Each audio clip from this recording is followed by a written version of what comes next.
When you want your spring break to feel like... and your kids' pool day to feel like... and your hotel bed to feel like... ooh, and room service to feel like... because at Hilton, hospitality feels like... Your cabana's ready. Would you like fresh towels? It matters where you stay. Book now at Hilton.com. Hilton, for the stay. This episode is brought to you by Nespresso. Introducing Vertuo Up, the latest in a long line of innovation from Nespresso. It's innovation you can touch, sense, and taste in every single cup. With a 3-second start, easy open lever, and dedicated brew over ice button, it's even easier to enjoy your coffee your way. Sip for yourself. Shop Vertuo Up exclusively at Nespresso.com.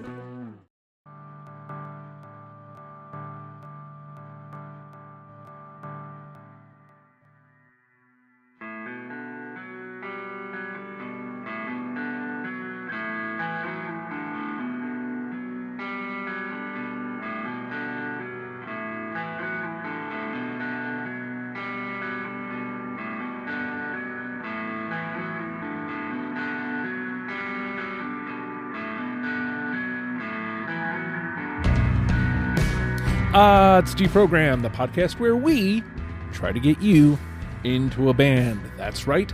We've done all the work for you. All you have to do is press play and listen.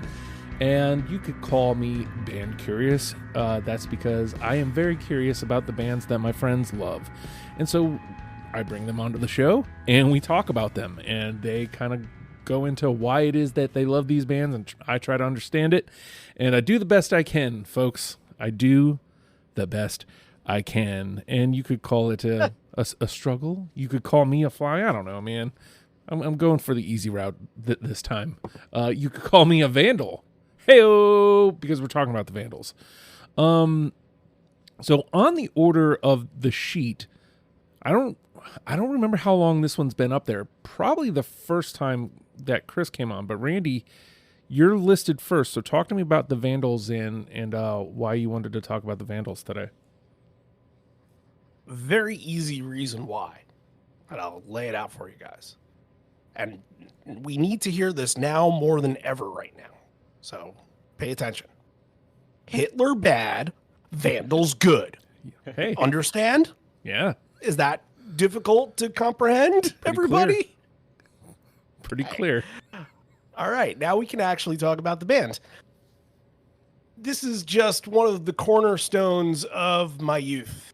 All throughout high school. I mean, they're they're a punk band, but they're also a band that kind of caters to a younger audience with some of their lyrics. And, while, they're humorous lyrics, they're also kind of thinking outside the box a little bit when it comes to, I guess, like different ideas. And this is more of me, like as a, late 30s person looking at it instead of somebody at 16. Because when I was 16, I wouldn't say anything like this, but like some of their songs take perspectives of normal songs, like, Lost Love and How to Deal with Crappy Situations, and kind of spin it around on its head and make it a different subject matter. Like, there are a couple ones that are going to pop up, but just an example for now, the song Too Much Drama is about a guy who truly is miserable with his life and watches nothing but TV all the time and wants his life to be like all the characters' life on TVs. Basically needs to be deprogrammed, to steal a phrase, from his television viewing. And like, that's kind of a common theme. Like, somebody is kind of disenfranchised with how their life is going, and it doesn't seem to be as kind of what it would be built up as you would grow into an adult. And that's a subject that most people would take on fairly seriously. And they add something else. It's like, okay, well, this is kind of like this. This is the reason why he's thinking this way. And it brings just kind of a whole new spectrum there. But again, a lot of these songs do not take themselves very seriously at all. This is not a punk band with a lot to say. This is not a political punk band, that's for sure. We really don't even know like what their political affiliation is, even though I have hints, and it makes me question the Hitler bad Vandals good part, but that's a conversation for another time. But I think a lot of this is just, when you get a band that can put together, I mean, talented or like talented musicians. Yeah, I think I can't say another sentence without mentioning Josh Freese. That's the story, is that this is where Josh Freese gets his start. This is why people know who he is. I know A Perfect Circle is what that is, and yeah, that helped him kind of get into a mainstream band and everything like that. But this Josh Freese is my favorite drummer of all time, and it is because of the Vandals. Wow. And when he got the job with the Foo Fighters, like, I mean, I nearly shed a tear because I understood, his history with this band and what he came from and how everybody recognized how fucking fiercely talented he was. And I have a story about that. So my one and only time that I ever been to CBGB's was to go see the Vandals in 2005, like a year or so before it. One and only time, Randy? Really? One and only time at CBGB's. Huh? I've seen the Vandals one other time. That's it. No, I'm surprised you only went to CBGB's once. I'm sorry to cut you off. That just kind of threw me for a loop. No, yeah, I don't. It was, when I was going to shows, it was kind of the tail end of it, and I wasn't thinking about going to see like Television or Blondie or anybody like that. So the Vandals just happened to be there, and everybody knew it was closing at the time. So I'm like, yeah, this is a good opportunity to do this. So Josh Freese, I believe in a show earlier on that tour, I don't know if they were touring or not, if that was just a one-off, but he dislocated his thumb and he was playing with basically a broken thumb. So they come out and they're like, we're going to apologize ahead of time. We're not going to play a lot of like the heavy, hard stuff because, Josh is a little bit injured right now. Well, they end up playing the fucking hard stuff, and my eyes are glued to him. First of all, I'm at CBGB's and I'm like at the top of the stage. Like I am on top of the Vandals essentially. Like with all the pushing and shoving that's coming from behind me, like the stage is like crammed into my abdomen the whole entire show. But I could not get my eyes off of Josh, who is all bandaged up with his thumb on, I believe it was his left hand. I believe it was what's called side fuck those symbols. Hi-hat. Why am I forgetting hi-hats? Thank you. What the fuck? How did I forget the word for hi-hat? Anyway, and by the end of the show, that bandage is just beat red. I mean, he doesn't take an actual break. You know what I mean? I don't know if he knows how to, but that's where he kind of gets his start here. And obviously the legend moves on, and happy that he was able to make it into one of the biggest bands on the planet for sure. But I mean, again, kind of goes to a lot of just what these songs are. I mean, just fun. And you don't really have to think about too much. Not a band that I listen to on regular rotation, but I knew these songs with all my heart. And yeah, just a fun time going back on them. So, like I said, I think this came about because right after you first came on, Chris, you guys kind of on the after the fact, I think we were just kind of talking about a bunch of bands. And I think this is one of them. So we're finally getting around to them. So talk to me about the Vandals and why this was another one you wanted in on. So I'm a long proponent. We talked pretty extensively when I was super sad about my buddy dying, which is going to come up a lot today. There was a post show we did. I don't remember what show it was, when I got really drunk and just talked a lot about how funny music is valid, and we talked a lot about Al. Do you remember that? Yeah. So I think there's something to say about a band that doesn't take itself seriously, but works because the thing that you find when you go through the Vandals discography is that there's either jams or trash. There's nothing in between, right? It's like it's hard to make a 20 song choice because they have so many incredible songs, but they also it's so easy to throw out the songs you would never put. And I also think that there's a validity to the fact that like they started as like your basic West Coast hardcore band, kind of like in the vein of the Adolescents and Bad Religion and the Descendants, and then kind of morphed into the modern Epitaph sound with Epitaph. And I know a lot of that has to do with the fact that like, and hilariously, like they had the problem with Epitaph and they put out their first full length, and then what they started Kung Fu, right? That was them. And then like kind of helped pioneer the Epitaph sound after that. The strange legal battles between people that didn't write songs owning the songs but also saying they wrote the songs. I mean, it's just the fascinating history to this band, and the fact that they never play the East Coast. Like they played Stoked for the Summer last summer, and I can't remember a time aside from like the times you're talking about, Randy, that they've played on the East Coast since then. I mean, what year did you see them at CB's? 05. Right. And then they I saw them on the Warped Tour in 04. Okay, so we're talking early aughts, right? And they played last year at the Stone Pony. I wouldn't be shocked if they didn't play any other East Coast gigs in between those. I mean, I really don't know. But they're also one of those bands that is like your favorite band's favorite band, weirdly, but like also they only give credit to things before Quackenbush, but then also tour with the Vandals with Quackenbush. It's like so weird.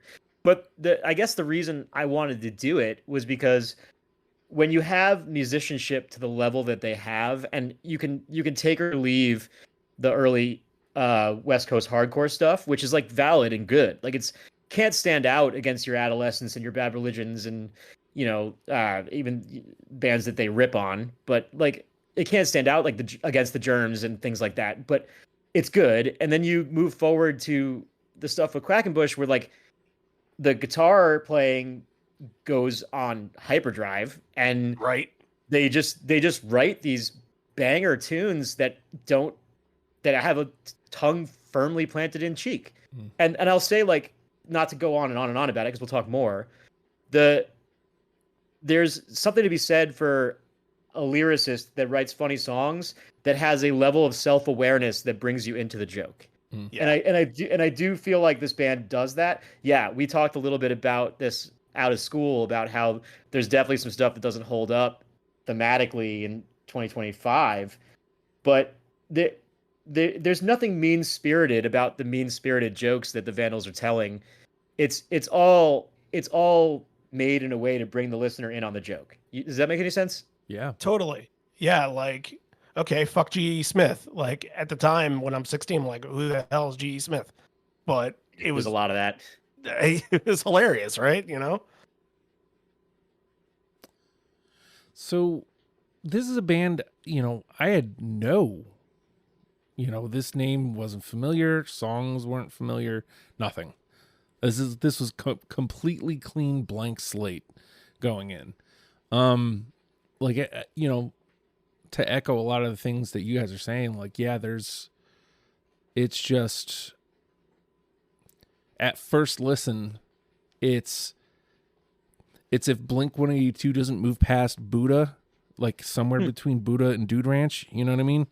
Like, and I mean that in the best way possible. I mean, you're giving DeLong a lot of credit in guitar playing. Well, but he is he's a super underrated guitar player. I will say that before anybody crucifies me. He's way better than people say. Well, yeah, but what I mean is like, the humor and the punk rock sensibility of it, like the quick, the punk drum beat, like.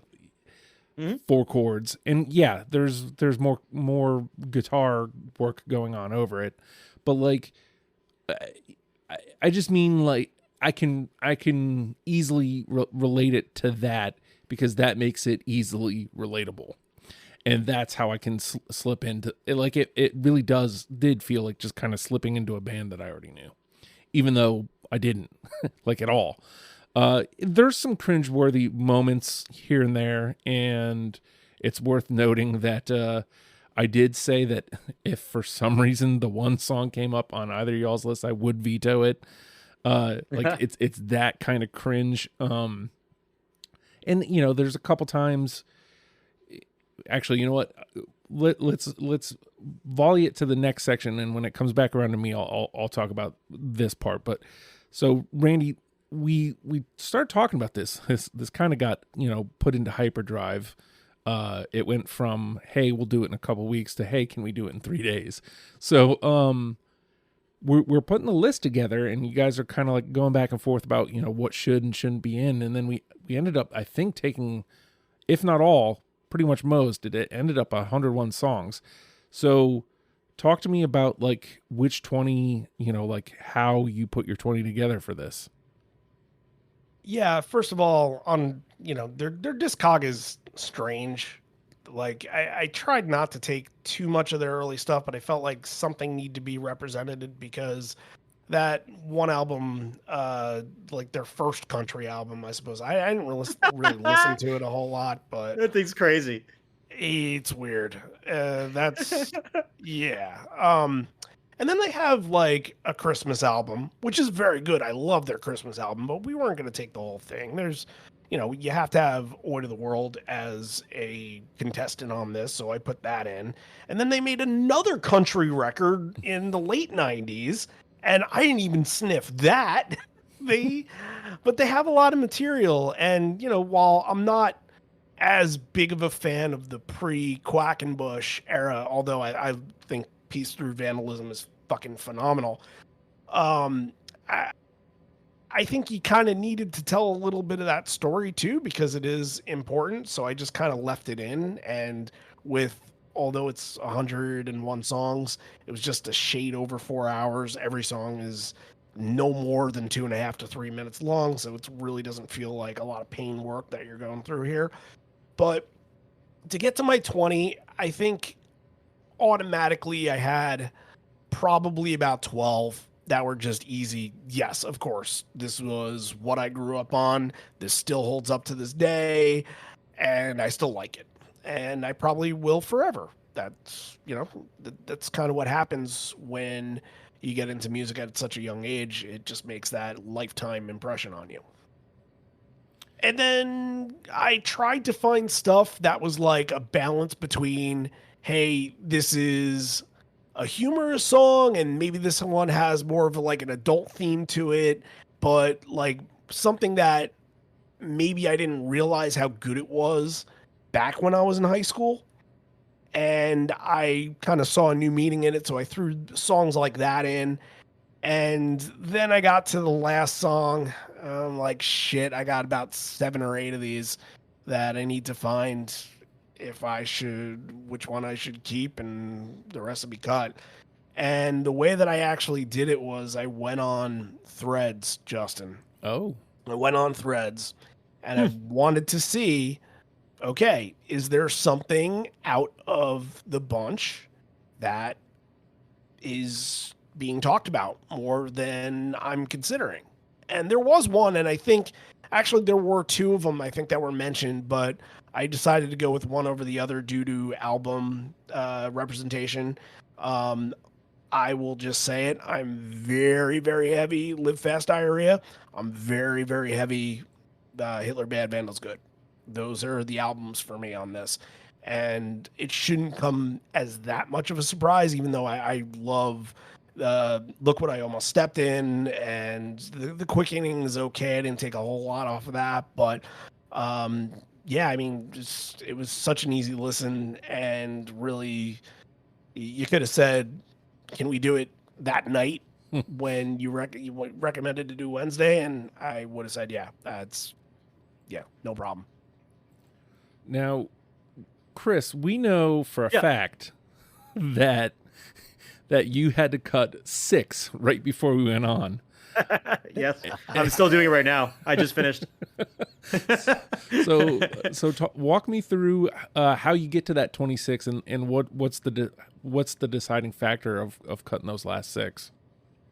So this is one of those ones where some of their most popular songs are so played out to me that I don't like them anymore. Really? Uh, Okay. yeah. Like, I mean, we can talk about Tony Hawk's Pro Skater later, and I'm sure we will. But there's also a little bit of like, so my best friend passed away in October, which I went over at one of the last shows I was on, and he was the biggest Vandals fan ever, like ever. And there's some songs I put on here just to tell stories about Bobby. I hope that's okay with you guys. Totally. But they, of course. but they're gonna be on the list, so like it's fine. And for me, I'm cutting songs that were like just memories of hanging out with him, listening to records, and trying to get it. I got it down to things I think could be on there. And I also cut a bunch of covers, besides one very specific cover that we're probably gonna get on this list. And then I went back to what they played at the last show I was at, which was like Stoked for the Summer last year, and kind of look through what they played to be like, am I crazy? Am I putting shit that I shouldn't put? And no, I'm kind of right on. I think like as far as like the record representation, I think I've got more Look What I Almost Stepped In than you're talking about, Randy. Really? I tried to put take more. I really well, did. yeah, it's cool, and I cut some like staples from Hitler Bad, like and like cutting staples got me to like half the record instead of like the whole record. You know what I mean? So like I cut things they play at every show because they're a comedic band, and sometimes the bits. I don't want a bunch of bits on this playlist. I want good songs because they actually are a good band. I also cut covers, like I said, so that's how I got to where I'm at. It should be noted here, since you said you cut a bunch of covers. There's some interesting cover choices here.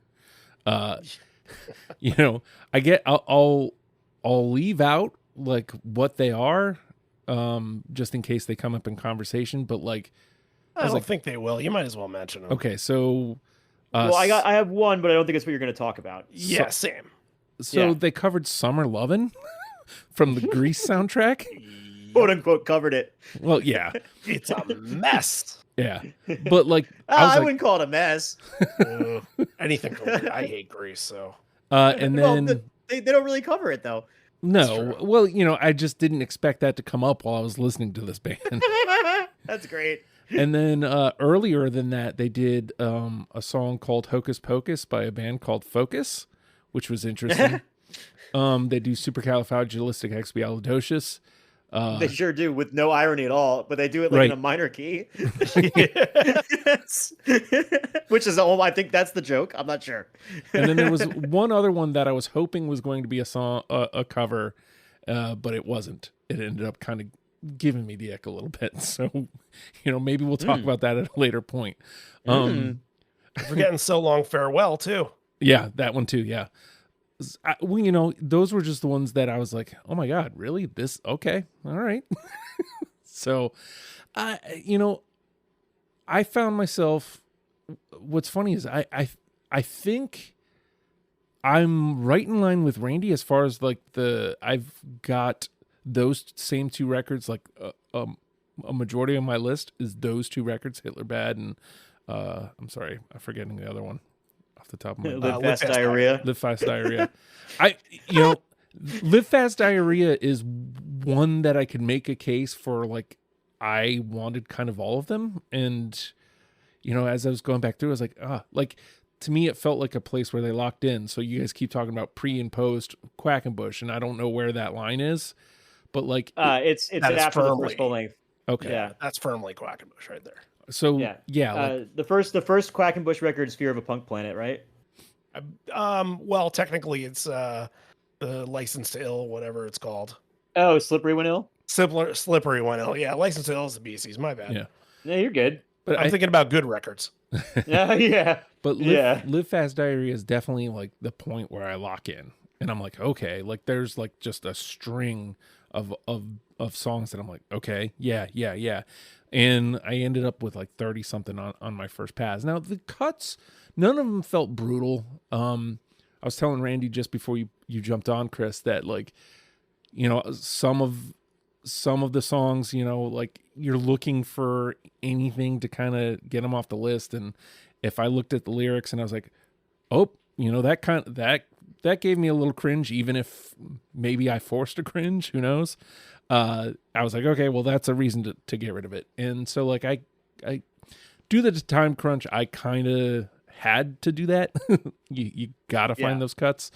I seriously considered some of the covers just because they were interesting. Like it was just interesting choices. So I don't know, man. I left off their the last time they put out an album was 2004, and I left off the "Don't Stop Me Now" cover, which is fucking awesome. Man, again, sometimes I like it better than Queen's, to be honest. How dare you? I know. I mean, I guess it's that good. It's that good. All right. I guess we can probably step back on shit like that, Randy. It's that good. That's just wild. All right. So look, this feels like I feel like this is going to be an agreeable conversation, but I feel like it is going to be a mess. I mean, even though I think, Chris, you said like some of the songs are like easy to dismiss. I definitely got that feeling, but like, I wonder if your easy to dismiss is going to be the same as my easy to dismiss. I genuinely think, dude, it's either trash or gold with this band. And I think I stand by that. All right. Well, we're about to find out, man. So, yeah, Randy, based on everything we've said so far, how many do you think we get through unanimously? First, I want to address that I believe one of the songs that you might have cut because it's cringe, I might have kept. And I will, when I bring it up, I will just say the reason why I kept it. And I didn't like one of the lyrics that was in it, but I've made an exception. And if it doesn't make the list, it doesn't make the list, which would be a shame because it's a pretty damn good song. But I think I wouldn't be surprised by 5, but Chris saying that some of the staples he didn't take, definitely, because I feel like I did take a lot of the staples. I did take a lot of the stuff that they play live. A lot of the reason why is that they had a DVD called "The Show Must Go Off," and I wore that thing to the fucking ground. I listened to that so many times. So I wouldn't be surprised if we get 5, but I think I'm going 4. Okay. Yeah. Especially because of the song "Amount To." Yeah. Yeah. It's just, there's corners to hide, but again, my gut feeling is similar to Chris's. So based on that though, Chris, how many do you think we get through? Have you won this yet? I have not. And I almost always give perfect logic and still pick the wrong number. I've noticed that. I've gone back and listened to the shows I've been on. The only show I didn't have good logic on was Hepcat. Which, whatever. I'm going to say happily I'll take that 5, Randy. Thank you for the gift. Go for it. And I will take the 5 because of what I said, and because, Justin, you gave me a little hint about how you liken them to Blink-182, so therefore we're not going to get a bunch of the hardcore tunes. And if we do end up with any on here, it's because it was, and I think Randy's going to know where I'm going with this, we had to put it. Right. So I'm going to happily take 5. All right. Well, that puts me in a position, doesn't it? I mean, it always does. Like, 4 and 5 are obviously the ones I'm looking at. But I'll say this, to give a little bit of the game away, when I asked Threads, 9 of the answers that I got, which I was shocked to get a decent amount of response from this, but 9 of the answers I got were on my list. So nice. Yeah, that tells me like I'm pretty close. So, you guys already cut that in half. I'll take the 6. It feels a little high, but also not out of the realm. 3 feels too light. Right. Yep. Right. Yeah, I think it's a 4, 5, 6 right here. Yep. Yeah. Well, and then I guess we'll find out if we hit that 6, Which, I mean, I'm always easily swayed. Somebody can always talk me into what I'm going to pick for the final say, but we'll see. All right, we're going to take a quick pause, and when we come back, we're going to play the game. Picture this: a curve in the road, a change in plans.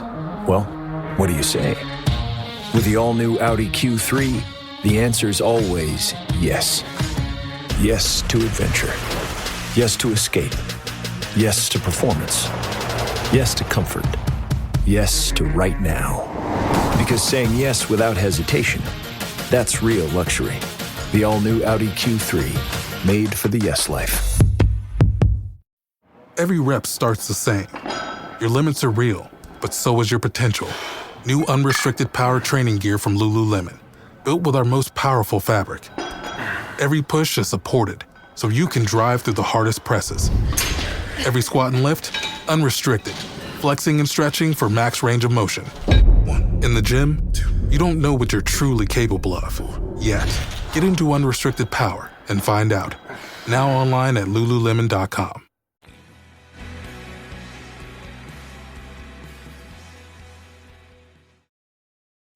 And with that, the name of the game is Deprogrammed. The three of us have combed through most of, not the country albums, the Vandals' discography and plucked out 20 songs that we're now going to match together in an attempt to create a top 10 starter kit for you, in case you have never given the Vandals the time of day. And so that begs the question, where do I start? Because really this band, you can't do the thing with this band, because even if you like that song, it's not right. Not saying it doesn't belong, just saying it doesn't do the thing. So Right. Agreed. But there is a song that does do the thing that's on another record. If you have that, if I'm like trying to steal your pick for you. Well, here's what I'm going to do. Here, I'm going to start with a song from the record where I felt like I started locking in.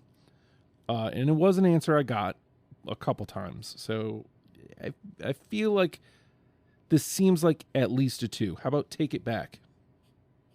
Justin, that is the song number 20 that I added to my list thanks to Threads. Oh, wow. Take It Back is really, really good, and they play it at almost every show, and I don't have it. Oh, all right. And it wasn't a cut either. I'm just not a fan of it. Yeah.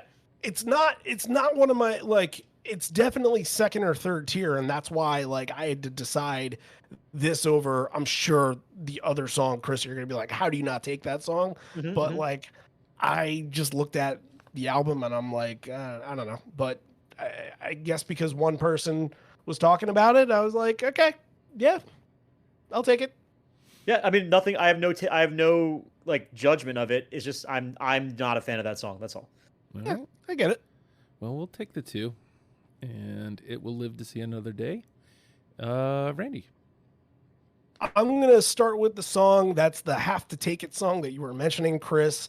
Like, people will still say to this day, they will still talk about this song, even though this song was literally like the third or fourth song they wrote, probably.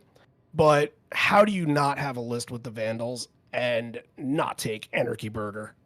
Yeah, I got it. Come on, guys. Yeah, you got to have it. We would quit. We'd have to quit if we didn't. So, I mean, it's rest in peace, Steve-O, man. Like, for real. Well, you know what's funny is that I mean, I don't know if it's funny or not, but the CBGB shows that I went to, he died like a week before that show. Oh yeah. So yeah, and I didn't remember it until like looking back on the set list, and I found somebody that wrote an article about it and that said he died, and they played Legend of Pat Brown for him. And I'm like, oh, I remember that being played, but I couldn't remember at all that was the reason why. But just kind of crazy that all kind of happened in that instance. There you go. All right. 1 down. Chris? I mean, I'm tempted to go with one just to tell a little story about Bobby. I feel like it should be on the list. Let's go with Happy Birthday to Me. Oh, I love that fucking song so much, and every single birthday I have, I will say to people, I'll say, I thank my mom for not having an abortion. Oh And man! yeah, but I did not take it because Wow. I thought maybe it was too gimmicky. That was the only thing. Well, look, I firstly, I can't save you, but I already mentioned this, and I feel like anytime I don't have a live fast diarrhea, I really could have made a case for most of that record. And as a matter of fact, Wow. I'm shocked by this one, honestly. I think I may have had most of it on my first pass. So, Well, I guess I'll tell the story quick. So like this is one of their bigger tunes. They do play it all the time. Oh. I'm fairly positive they played it last year. Yes, because I cried my eyes out. So Bobby, when he turned 30, he passed away at 41. When he turned 30, he lived in Detroit. We all went out there and we had a house party for him. And I got there the day before because I was one of the furthest people coming away. And I got off the Greyhound, and he told me we have to listen to Happy Birthday to Me 30 times tomorrow because I'm turning 30. He woke me up at like probably 6 o'clock in the morning and played it. And he was the most annoying person that ever lived. Like, I swear to God, he was. And he true to his word, played it 30 fucking times and sang every word in my face every single time he played it. And I'll never, the one that cracks me up is when he goes, "How could you forget my birthday? That's really immature." That makes me laugh every time I hear it. And I'll never not think of him like, "Did you forget my birthday? That's really immature. Fuck you." Like it's so good. It's so good. But yeah, 24 hours, you're wishing me well. For 364 Yeah. days, I'm in I'm hell. in hell. Oh well. Yeah. And he literally played it 30 times and sang every word in my face every time. So Good for him. yeah. yeah, man. It's a hell of a memory that I wish I didn't have, but also I'm glad I have. Yeah. Well, I mean, we've brought up the word hell here several times. So, I mean, we're talking about Hitler bad, Vandals good. How about people that are going to hell? Automatic, yeah. Yeah, that's a windmill slam, dude. Absolutely. Boom. Yeah, that's one I got as an answer as well. So Yeah. I feel good about that one because I just genuinely loved it. It was just fun. So hold on, let me get it going up here. And it invites you into that album so well too, because obviously because of the title, but it's kind of thematic. It's a thematic song. Mm-hmm. All right. That gets us up to Also, to me it's their best song, and like I should say that too. Yeah. I mean, there's a 1 and 2 probably. Mm-hmm. Yeah, I think it's like the most. Like, I always wanted to do a ska cover of it, like with the whistling being horns. Like I really always wanted to do that. Yeah. It's kind of kazooie. Yeah, I just think you could make it nice. Like obviously you'd have to change it. All right. I think my song that I'm going to take, I think is probably Gun to Head, like the 1A, 1B with people that are going to hell. I can't think of this song and not think of people that are going to hell. It's just the two on the album. I mean, perhaps his girlfriend is going to hell when she dies, but My Girlfriend's Dead is like that. I mean, key song for the Vandals. Yeah, absolutely. Yeah, me too. Yeah, Windmill Slam. Not a shock. Yeah. No. What a fucking song. I'll say this. I mean, just like it shows how good they are lyrically too. It's so funny, like genuinely hilarious song. Yeah, like or a big truck ran her over and knocked off her head. And my wife was listening to the song in the kitchen with me, and she's like, "Oh, there's like a train song that's kind of like this." I'm like, "I really know that." First of all, it's not. It was like I think she mentioned it was about how he had like visions of his girlfriend dying or something like that. So it was like a similar thing, but that goes back to like taking a theme that can happen in other songs with other songwritings and just completely flip it upside down and just be like, hey, my girlfriend broke up with me, so fuck her. and I'm gonna tell everybody she's dead because that's how pissed It's actually better than that, man. Like I agree with you. I think that it's even better than that, though. I think it's really giving comedically. It's like it's knowledgeable about the fact that I'm being a problematic piece of shit that can't accept that this woman doesn't love me anymore. Like it actually comes at the joke from that angle. It's not coming from a fuck you because you don't want me. It's coming from a I know I'm a piece of crap, but you know what? I'm just gonna live this life and ha ha ha nana nana poo poo. I'm just gonna pretend like you died. Like it's actually coming from a I know I'm being a child and I don't fucking care angle, which is what makes it funny. Like that the reason it's funny is because it comes from that angle, you know?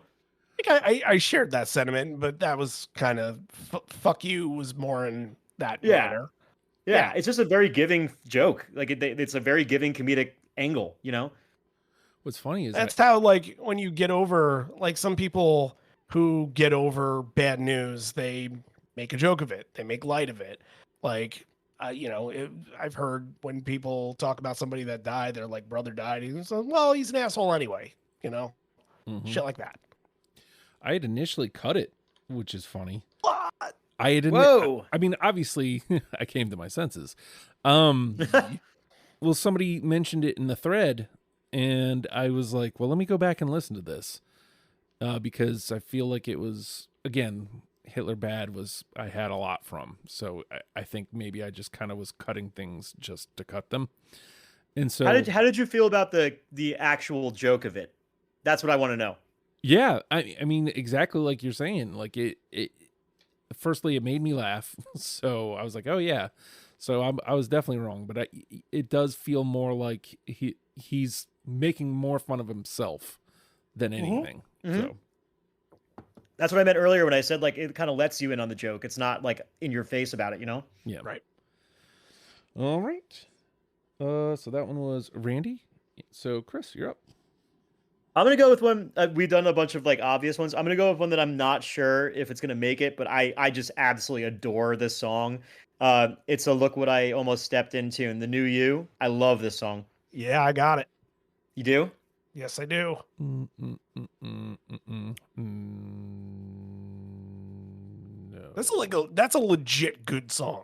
Yeah. What do you got? You have it, Justin, or no? I do not. No. So what I love about this song is like it is a pop rock riff. Like it's like a straight up pop rock song, just really well crafted. It's kind of out of nowhere for them. It's just a brilliant pop song, I guess is really what I'm trying to say. Right. Yeah, like there's no drums, there's no like hard riff to intro it. It's very like just kind of open strumming. Yeah, and there's no tricks. It's just a song. Yeah. Let me scroll back up here. Let me do another Hitler Bad. I really like this one. This was just a fun concept. And it feels like it may not, I don't know. I guess only one way to find out. How about an idea for a movie? Yeah. Oh yeah. Oh, all right. Oh yeah. Oh yeah. I actually at Warped Tour, I screamed it in between a song, and Warren caught me screaming it, and he points me out. He said, "Idea for a movie, okay," and they didn't end up playing it. So I ended up meeting the band after the show. They were doing like a signing, and I said to Warren, "I'm like, Warren, you didn't play Idea for a Movie." He's like, "That was you? Oh shit, man! When are you coming to see us next?" I'm like, "I don't know."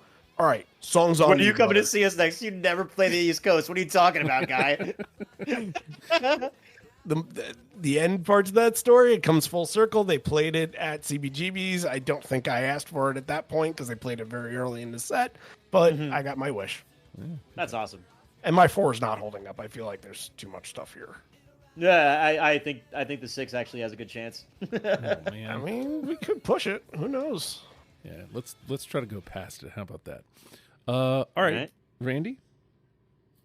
I'm just going to rip this Band-Aid off and figure out what this song is, because this is the one that I said there is a cringe line in it.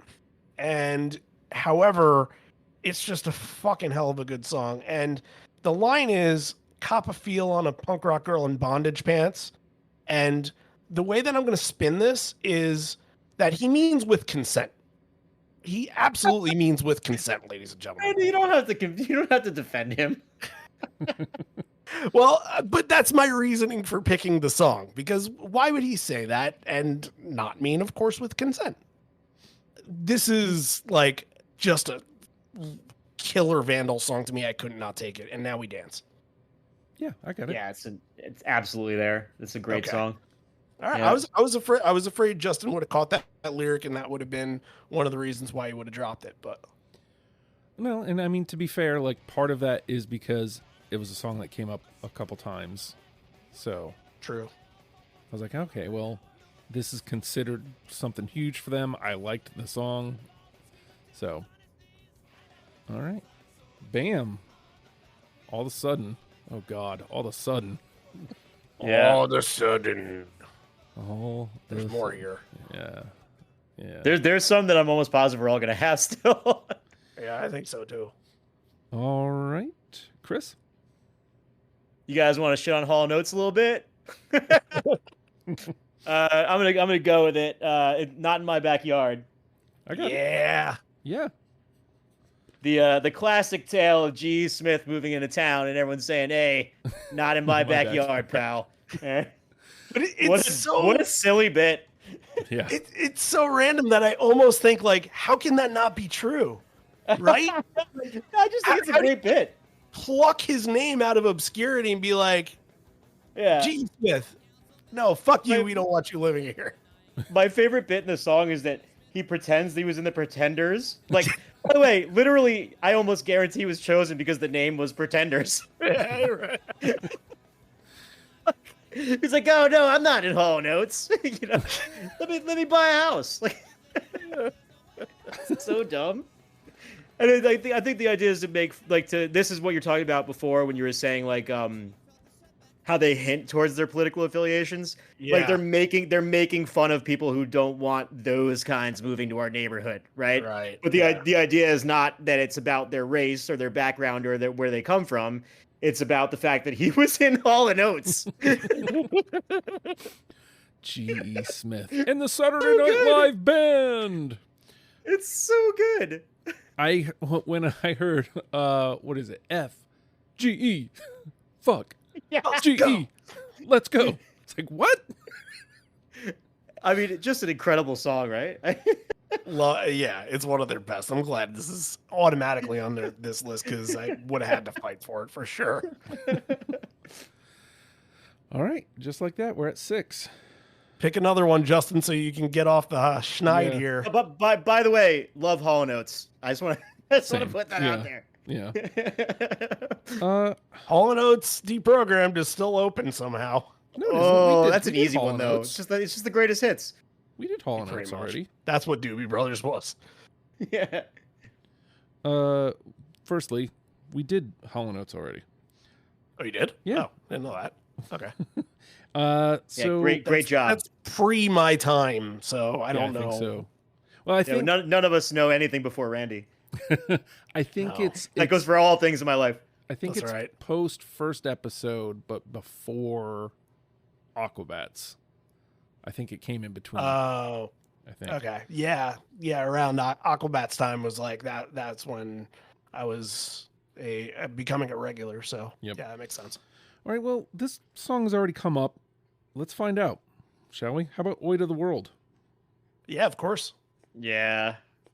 Yep. I was hesitant, but but it feels like I actually almost didn't have it, but then I was like, no, who am I kidding? Yeah. Right. I mean, the reason there's obvious reasons to put it on the list, but the reason why I want to put it on the list is to just say fuck you to the No Doubt version, which is fine in its own right, but people will know that version without realizing where it came from. Yeah, fair enough. Oh. I mean, what else can you say about it, right? Like everybody knows the song because of No Doubt, so there you go. I think I didn't put Not in My Backyard up there yet. That's why.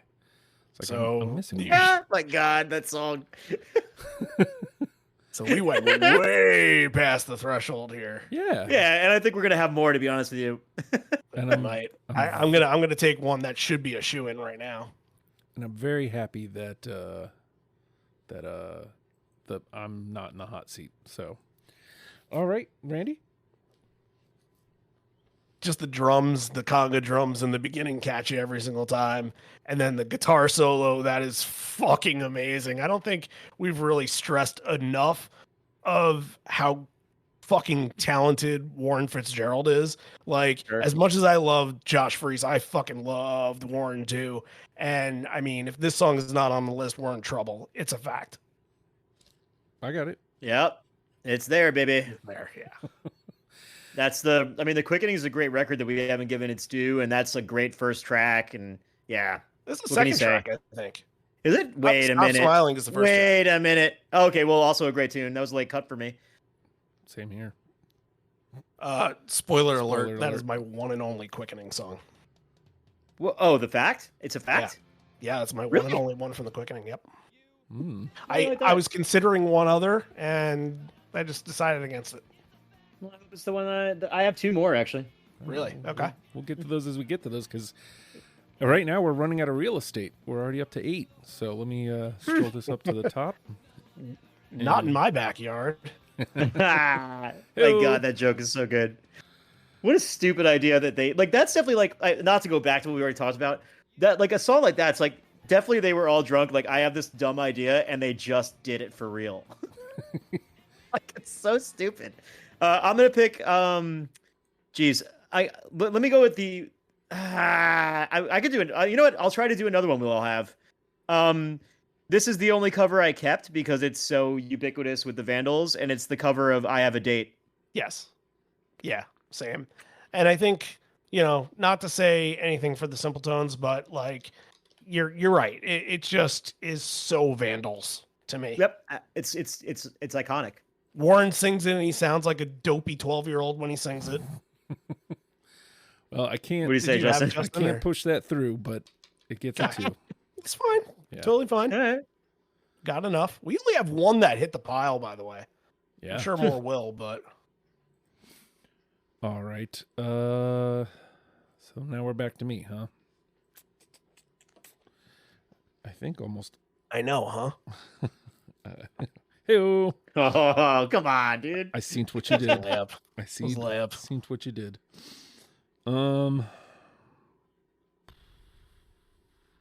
This is. I mean, anybody that knows me probably knows that I would have this song. That doesn't mean that you two would have picked it, because you know the band better than I do. But Kick Me. No, I don't have it. That's a good tune. I can't remember if that was a cut or not, but I don't have it. All right. That is a good tune. All right. I know specifically on the subway this morning, I was contemplating adding it. Well, into the bin it goes. And Randy. Give internet dating super studs a little bit of love here. I'm not sure which one of the two I want to take, but look, the first 4 picks in the first 4 rounds all got, in unanimously, so I can take a hit if I need to. So, how about Soccer Mom? Nope. Nah. Okay. I don't mess with the late 2000s Vandals. Whoa, now. Nothing wrong with well, that's why I didn't add Hollywood Potato Chip in, because it's, I don't think I've ever gotten through that record. I never gotten through internet dating studs. Whatever. It's not a bad record. It's really not a bad record. All right. I tried it for this, and I was like, well, you know what? What's funny, Chris, is I kind of, I wouldn't go, bleh, but I definitely didn't connect with that one like at all. I only have one song from that record. If you're putting it, especially following Look What I Almost Stepped In, because I think that's, again, a phenomenal record that I don't think I gave enough credit to. I had like 6 songs on my maybe list and only ended up with a few. But, I mean, after finishing that and then going into internet dating superstars, I get the fall off for sure. There is a fall off, but that's what happened with that record is because, in the last 20 years or so, that's one that I never went back to. It kind of unlocked some memories from songs that I completely forgot existed.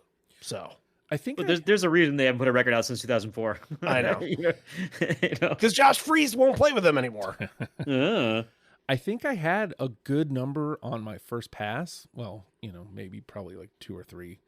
But those ones felt like easy to cut. So, all right. So that one's Randy. Chris, you're up. Oh shit, I lost my list. I'm going back. Well, I said last time I was going to do one that we would all have. Let's do one we will all have that Randy hinted towards. How about I Know, Huh? I don't have it. Whoa! I love the fucking, but like, again, that's because you can't take everything off that record. Yeah, I can't save you, brother. Really? Yeah. Okay. Phenomenal song. Phenomenal song. I mean, I guess it's not an original melody. It's just a good song. It doesn't need to be there. It's fine. There's a tuba in it. What's that? There's a tuba in it. There's definitely a tuba in it. But yeah, no doubt. Go on. Move on. Flop. All right. I only have one left that somebody had already mentioned in the thread. So let's find out. How about Urban Struggle? I did not take Urban Struggle. That was a late cut. That was one of the ones I just cut. And I cut it because I only put it there because it should be there. Yeah. I put it there for the people. I'm not a huge fan. Like I said, I don't really like the early West Coast hardcore stuff. I think when I hear songs like that from them, it's just like I said, they're just a pale imitation of the bands that they were contemporaries with. Yeah. All right. I'll take the hit there. And Randy. But that is a very important Vandals song, like in the pantheon of their discography. Right. Oh, is that my turn? Yes. It is. Okay. I do have some more of these Hitler songs. I'll go with the one I mentioned previously, Too Much Drama. Yeah, I have it. I don't. Oh, really? Another fucking great concept for a song. Also, is not this? You said it's about like a guy. Is this not about like a kid that's like being raised by TV? Isn't that? No, I think it's about because I get the sense it is, it's man. like no, because there's somebody in it because he just wants his life to be black and white. Like I think that's No, like but it's talking about like he's getting divorced and stuff like that. Like I think it's honestly it's about two no, different dude. characters, Listen. It's too much drama. Too much drama. Dad and mama trading back and forth until he turns 18. Too much drama. The kid don't need no new step grandma, so he joins the family on the screen. It's about a kid being raised by TV. But yeah, it's like you're the TV's like being your babysitter. That's what it's about. Right. Okay. But I mean, you're not wrong. Like it's an amazing song, but that's what it's about. I thought that they kind of hinted at all right. Yeah, like you're right. the second verse starts off with The Weeknd with his real dad, but the only thing real is how you know what I mean. Yeah. All right. But regardless, the song fucking rules, and it also leads me to my other Bob story. So we had like a thing we would always do where if I would go to Detroit to visit him or he would come to New York to visit me, we would buy a 30 rack of beer, and then the other person wouldn't pay for half. They would buy a record for the other guy. Oh. So instead of like to pay you back, you'd buy a record for them and mail it to them, right? So the last record I ever was supposed to buy for Bobby was Hitler Bad Vandals Good. Wow. So I went to his house like last winter on my way to visit my grandma in Minnesota, and we were like drinking PBRs in a snowstorm in Michigan in his garage, and he picked Hitler Bad Vandals Good, and I bought it and sent it to him, and I did the one thing you never do, which is buy vinyl on Amazon. Oh. And what Amazon sent him was the Prophets of Rage full length. What? Not a bad consolation prize. Yeah, but if you knew Bobby, you'd know it was terrible. It even said on the box, Vandals, Hitler Bad, Vandals Good. Oh, and God. Inside the box was Prophets of Rage self-titled record. Wow. It's still not as bad as Fanatics. Fair enough. Yeah. All right. Chris. Okay, so we did Too Much Drama just last, right? Yes. I'm gonna go with one of my favorite songs that I don't think will make the list, but I do want to give it its due, and that's "Flowers Are Pretty." Oh, no. You know, I listened to that today, and I'm like, that's a very solid song. I genuinely love it. I think it's an amazing song, like unironically fantastic song. Yeah. Into the bin, unfortunately. Okay. I feel like at this point we can probably do one more round and dump out since we've got so much through. Sure. We didn't do the Tony Hawk song yet. Wow. No, we did not. I only have 7 left. Are we gonna? Yeah, I have 7 left as well. I think I. We'll find out. Yeah, I think I have 9. So, It's tax season, and at LifeLock, we know you're tired of numbers. But here's a big one you need to hear. Billions. That's the amount of money in refunds the IRS has flagged for possible identity fraud. Now here's another big number. 100 million. That's how many data points LifeLock monitors every second. If your identity is stolen, we'll fix it guaranteed. One last big number. Save up to 40% your first year. Visit LifeLock.com/podcast for the threats you can't control. Terms apply. Protein is now at Starbucks, and it's never tasted so good. You can add protein cold foam to your favorite drink or try one of our new protein lattes or matcha. Try it today at Starbucks.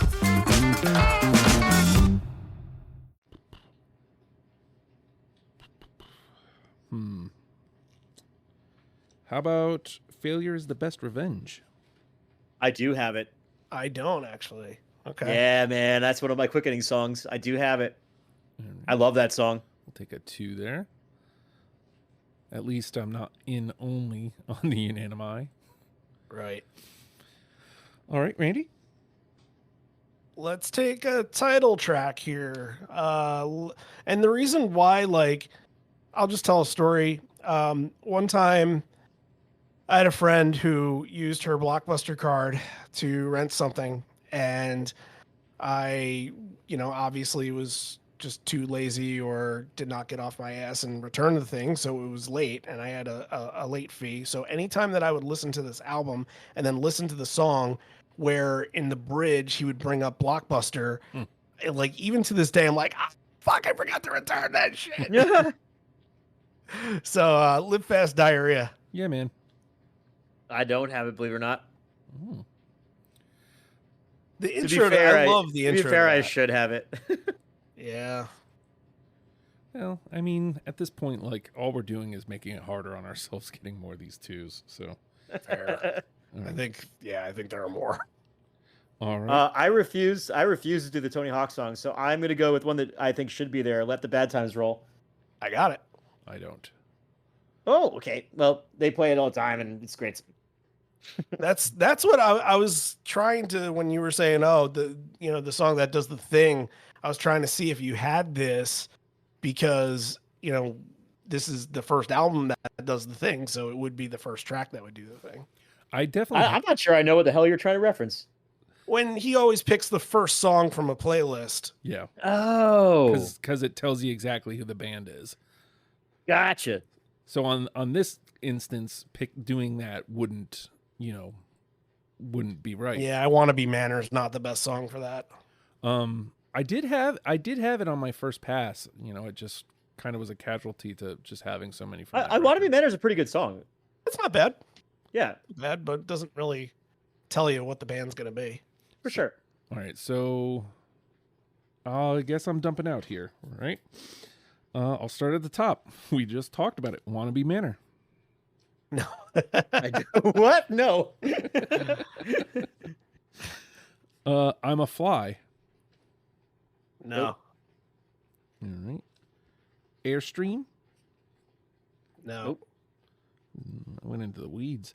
The Day Farrah Fawcett Died. It's a great song, but no. I love that song. I really went into not the a weeds. bad one from that record. All right. Auntie. No. Oh, yeah, that's a good song, but no. Let's see. I already did Kick Me. Just 2 left here. Behind the Music. Yeah, I have it. I love that song. I couldn't find room. Weirdly, I'm literally listening to it right now. Oh. All right. So, boom. He Another one was just said just a great psychedelic turds. concept. Yeah, the psychedelic turds on the 80s flashback weekend. Yeah, man.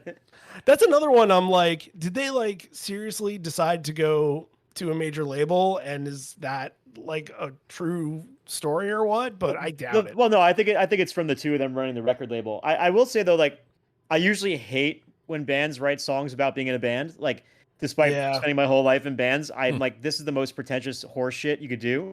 That song feels okay to me. That and the boys are back in town. The boys are back in town. Of course, gotta throw Thin Lizzy in there. That's not about being in a band. All right. So my only song from Internet Dating Superstuds is "When I Say You, I Mean Me." No. Nope. Okay, into the bin it goes. All right, Randy. I'm still typing. Now I'll talk. Pizza Tran. No, they play that all the time. I never got the love for that song. I think it's dog shit. Wow. I mean, I've got an ape drape.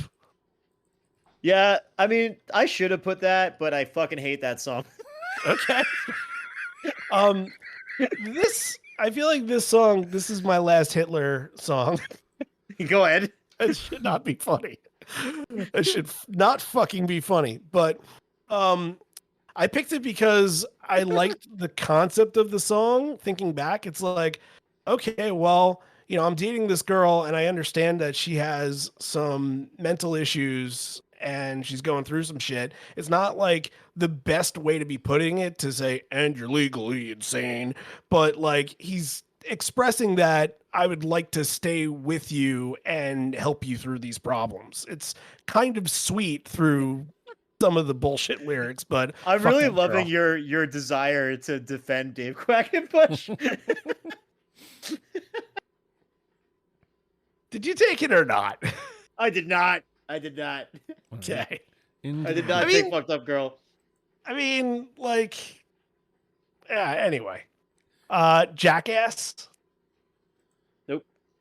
And 43210 -1 go. Good song, didn't have it. Okay. And I guess I had a bunch of weird ones.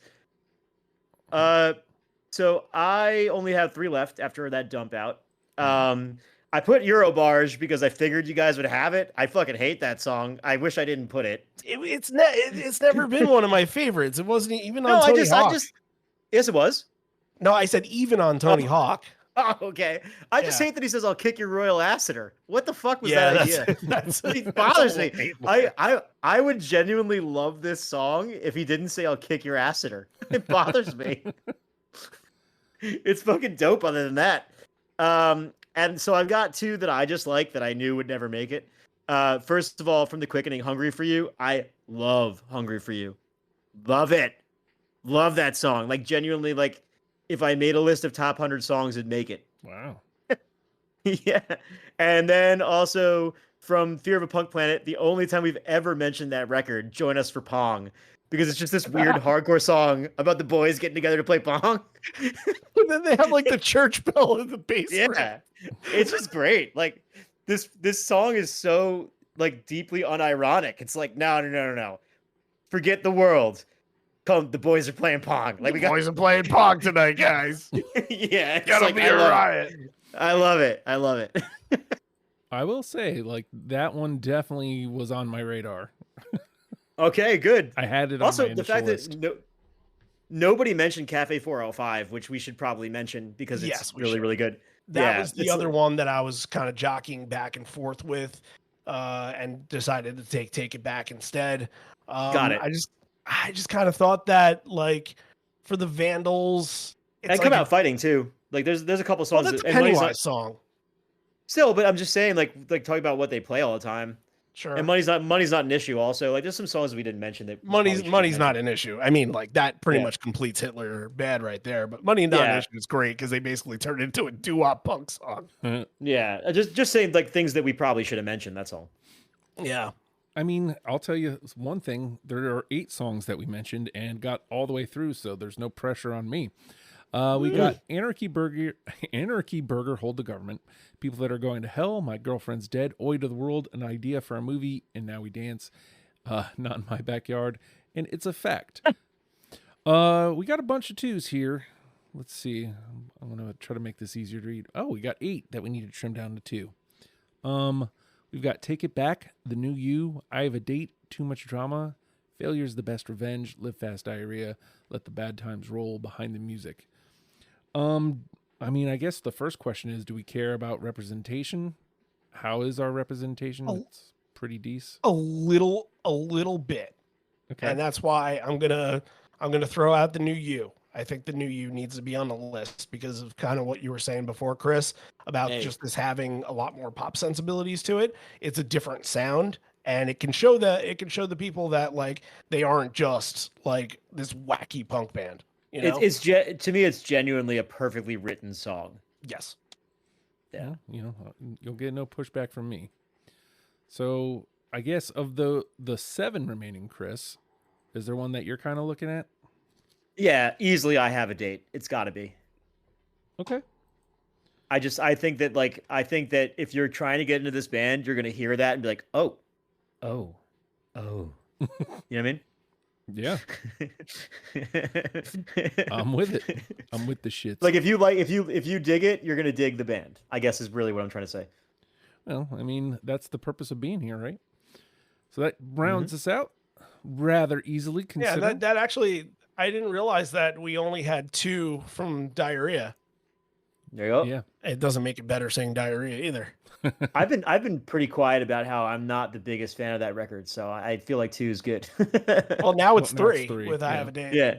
No, that's what I'm saying. Like, I mean, not to say that I don't think it's good, because it is on the higher echelon of their records, but I don't put it on the same level as Look What I Stepped In and Hitler. Okay. Yeah. Interesting. All right, so let's start at the top here, and then we'll ask the question. Anarchy Burger, Hold the Government, People That Are Going to Hell, My Girlfriend's Dead, Oi to the World, An Idea for a Movie, and Now We Dance, Not in My Backyard, It's a Fact, The New You, I Have a Date. Randy, of those 10, is there one that's jumping out at you as the one? Yeah, it's got to be My Girlfriend's Dead. Ooh. Okay. I would have thought People That Are Going to Hell. Okay. I mean, that would probably, again, kind of be the 1B, but I think people would latch on to My Girlfriend's Dead a little more and, like, again, like you said, like, be in on the joke. Like, People That Are Going to Hell is fun and everything like that, but I think the concept of My Girlfriend's Dead is something that a lot of us can, relate to and understand. People That Are Going to Hell is just, hey, these are some bad people and they kind of suck and they're going to hell. So it has a little bit more depth to it. That's why I'm going to suggest it. What do you think, Chris? Also, I will tell you what I think, but I want to throw something in. I just pulled up their set list from the Stone Pony last year, the show that I was at. And we have at least mentioned every song of the 17 songs they played. So if you dig our 10-song playlist, just make a playlist of that set list. That's what I want to say. So what do I think? If I had to pick the first song, I would make it People That Are Going to Hell. I have absolutely no problem with it being My Girlfriend's Dead because I think it's more representative of the thrust of the band. Yep. All right. So did you have an opinion on that, Justin, or are you? I honestly don't. Like, I think it's one of those two. I mean, I loved an idea for a movie is the one that like jumps out at me, but I don't think it's the one. I don't think that's the right pick. Shit, even Not in My Backyard like jumps out, but I don't think that's. I mean, for me, yes. That would be fucking hilarious if we did. The only other one besides those two, I'd say would have a shot would be It's a Fact. Yeah, but the thing is that it's not from one of the two big records, right? Yeah. Like Anarchy Burger, honestly, if you were going to be like a true historian of rock and roll. Yeah, but like I'm not going to take something that doesn't have like the No, I know. lineup. Our list wasn't like all the tunes from back then. Like we didn't have a list of just the first two records. I totally get it. Right. Yeah. I think to Randy's point, like you even kind of mentioned it, Chris. I think if I'm picking between the songs that I like more, I think I like People That Are Going to Hell more. But I think My Girlfriend's Dead does the thing that we want it to do better. See, you are going against your own choices here, sir. Weren't you the outlier for that tune? No, I was on. Everybody was on that. Yeah, that was a. Oh, you did? Okay. Yeah, I think that one does what we're trying to do better than People That Are Going to Hell. Even though, like I said, I think I like People That Are Going to Hell better. So, I think instead of sweating about it, I think we go with My Girlfriend's Dead. All right. My Girlfriend's Dead is our number one here. Anarchy Burger, Hold the Government, People That Are Going to Hell, Oi to the World, An Idea for a Movie, and Now We Dance. Not in My Backyard. It's a Fact, The New You, I Have a Date rounds out R10. Oh yeah, I was supposed to be playing this the whole time. With that, let's let My Girlfriend's Dead get a moment in the sun. Oops, wrong button.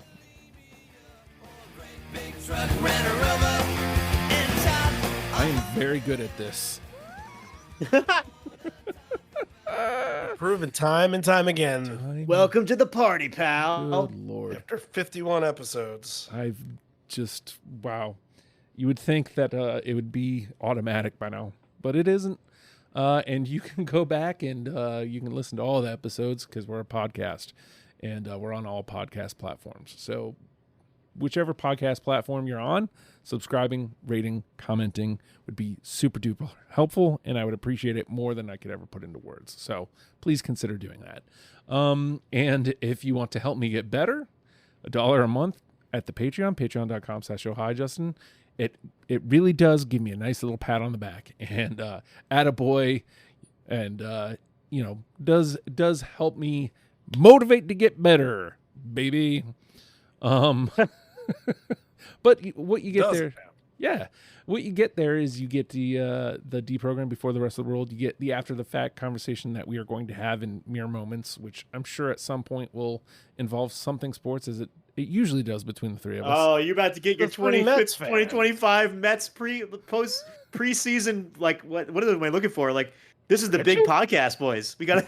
Yeah. we haven't spoken about Juan Soto yet. Come on, stay for the after party. Just saying, that is definitely going to happen on this after the fact, and that goes right up as soon as we're done Alonso talking. be signed by the time this episode comes out. Find out on right. Right.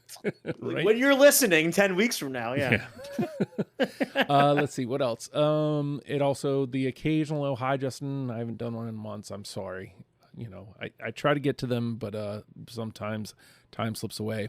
I'm a grown boy with grown boy things to do. So, but it also gets you access to certain channels in the Discord. It gets you an automatic invite to the Discord, so you don't have to search out a link or ask for a link. So, consider that. All that for $1. Just saying, that's actually quite a lot for $1. And if you do join the Discord, there's a tree that we're growing. You can jump in and join the tree. Help grow the tree. And you can also count in there. We're doing that. And also, please don't do bits, because there's a Please No Bits channel. And of course, there is a deprogram channel where you can talk about the show and also sign up to be on the show, which is a thread underneath the deprogram channel called Finding Panelists. Tell me what band you want to talk about. We'll figure it out. There's all that. And as mentioned, we're a podcast. Subscribing, rating, commenting, we talked about that. If you're listening on Spotify specifically, you can leave a comment and I can actually comment back, which is pretty neat. And I can give you a nice little heart, which is also super duper neat. But if you're going to do that, please leave a 5-star rating, because it does boost us into the algorithm. Same thing for Apple Podcasts, which the majority of you seem to be listening on. Give us a 5-star rating and just a nice, hey, that Vandals episode was fun. These are songs I like by them. That would be super awesome. And I would appreciate that. But the best way to help this show is by telling somebody that you listen to it. Hey, I listened to Deprogrammed, and you should too. And with that, the Vandals. Learn them and love them, people. We'll see you next week. Bye.